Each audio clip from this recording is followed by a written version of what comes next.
I, like many other people, are concerned about the treatment of homeless people in this country. I was horrified to see the Labour-run Cardiff Council forcibly evict homeless people from parkland in Museum Avenue. People might have seen one homeless man crying out as his belongings were tossed into the back of a flatbed van heading for who knows where. They basically just took my world, was how he responded.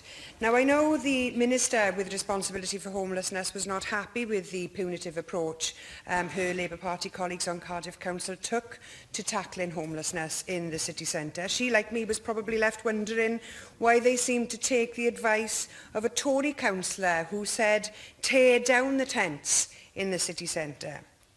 So will the Welsh Government join me in condemning the actions of Cardiff Council? And can we also have a statement from the Government outlining good and compassionate practice in terms of dealing with homeless people who are amongst the most vulnerable in our society and, of course, who are growing in number? And taking a compassionate approach to tackling homelessness would also involve repealing the Vagrancy Act of 1824.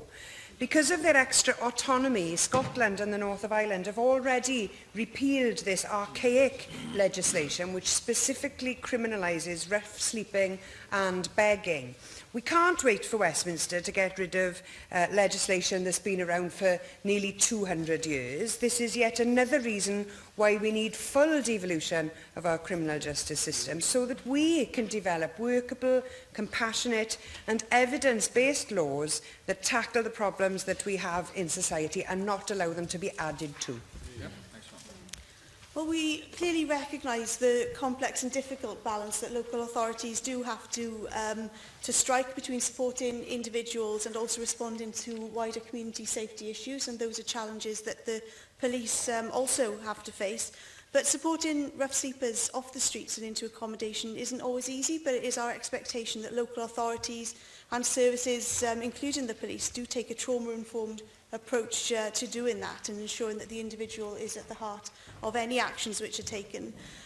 You mentioned having that compassionate approach, and Welsh Government has invested in psychologically informed training for frontline housing professionals, and we would expect local authorities also to take a trauma-informed approach to all service delivery.